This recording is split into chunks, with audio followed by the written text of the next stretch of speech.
ముందు ఇంకో వార్త చూద్దాం. గద్దెల ప్రాంగణం పునర్నిర్మాణంతో సమ్మక్క సారలమ్మ జాతరకు కొత్త రూపు. 4000 టన్నుల గ్రనైట్తో గద్దెల ప్రాకారం, 9 స్వాగత తోరణాల నిర్మాణం, 7000 ఆదివాసీ సంస్కృతి ఆచారాలు చరిత్ర చిహ్నాలు, 101 కోట్ల వ్యయంతో 3 నెలల్లోనే పనులు. నేటి సాయంత్రం మేడారానికి సీఎం, అక్కడే మంత్రివర్గ భేటీ, రాత్రికి బస, రేపు ఉదయం గద్దెలను ప్రారంభించనున్న రేవంత్. మేడారంలో మంత్రివర్గ సమావేశం కోసం ఏర్పాటు చేసిన స్వీస్ టెంట్ అంట. అసలు మంత్రివర్గ భేటీ అక్కడెందుకు అవుతుందో నాకు ఇప్పటికి అర్థమవుతలేదు. అసలు అక్కడ ఎందుకు చేయాలనుకుంటున్నారు ఈ భేటీలు? మీకు ఏమైనా అర్థమైతే సరే చెప్పండి. మరి రేవంత్ అన్నేమో అంటుండే, ఒకసారి ఇందాము. నాకు శత్రువులు లేరు, నిరక్షరాస్యత, పేదరికం, కరువే నా శత్రువులు. అబ్బో, ఉన్న ఒక్క శత్రువును ఎన్నికల్లో ఓడించాను. మారీచుడు ఏ రూపంలో వచ్చినా కట్టి పడేస్తాం. జైపాల్ రెడ్డి జానారెడ్డి సమయంలో చెల్లినట్లు ఇప్పుడు చెల్లదు, దెబ్బకు దెబ్బ తీస్తాం. పంచడానికి భూములు లేవు, విద్యను మాత్రమే పంచగలుగుతాం. పాలమూరు సభలో సీఎం. 1463 కోట్లతో IIIT క్యాంపస్ సహా వివిధ అభివృద్ధి పనులకు సీఎం శంకుస్థాపన. నడుము విరిగి ఫామ్ హౌస్లో పడుకున్న వ్యక్తిని శత్రువు అని నేనెందుకు అనుకుంటా? ఆయన లేచి సరిగ్గా నిలబడినప్పుడు కదా నేను మాట్లాడేది. అందుకే నాకెవరు శత్రువులు లేరు. ముఖ్యమంత్రి రేవంత్ రెడ్డి. ఆ వీడియో వచ్చిందా మాట్లాడింది? అయితే నేను ఇందాకే మాట్లాడినా. ఎంతసేపు అండి బాబు? నేను ఇందాకే మాట్లాడినా.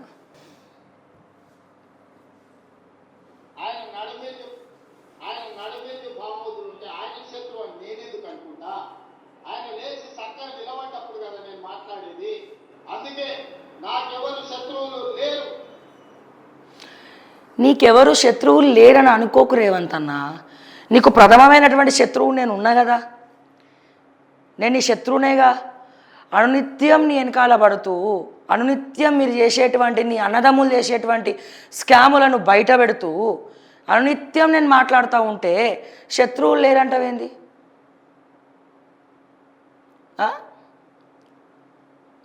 నడుము ఇరిగిన వాళ్ళ గురించి తర్వాత మాట్లాడు.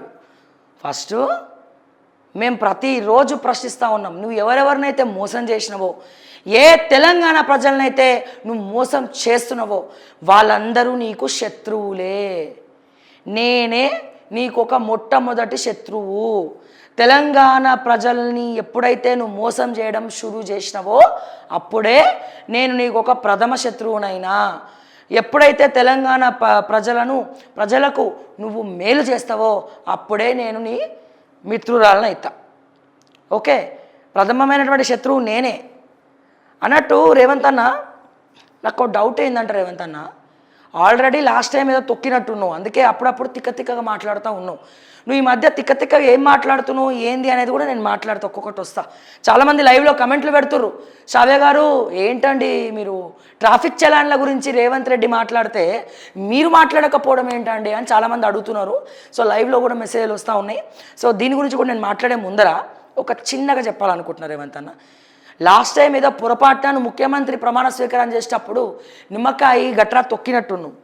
ఈ నిమ్మకాయ తొక్కుళ్ళు గిక్కుళ్ళు అంటారు కదా, ఈ నల్లుప్పు, కల్లుప్పు, ఇంకేదో ఉప్పు, తర్వాత తిప్పివాడేసినటువంటి నిమ్మకాయ, ఎండుమిర్చి, ఇవన్నీ తొక్కి ప్రమాణ స్వీకారం చేసినట్టున్నో ఆ చెడు, ఆ దరిద్రం అంతా మా తెలంగాణకు పట్టుకుంది.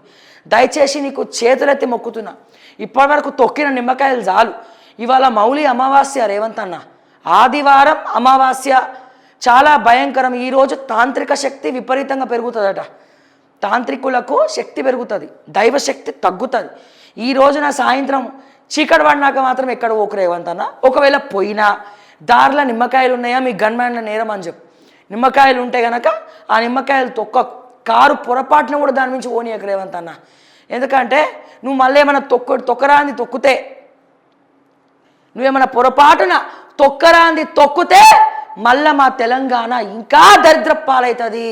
దయచేసి తెలంగాణ ముఖ్యమంత్రివి నువ్వు చల్లగా ఉంటే తెలంగాణ ప్రజలు చల్లగా ఉంటారు. కాబట్టి ఈ తొక్కుల గిక్కుల జోలికి పోయి మళ్ళీ పిచ్చి పిచ్చి వాగుడంతా దయచేసి మాట్లాడకు.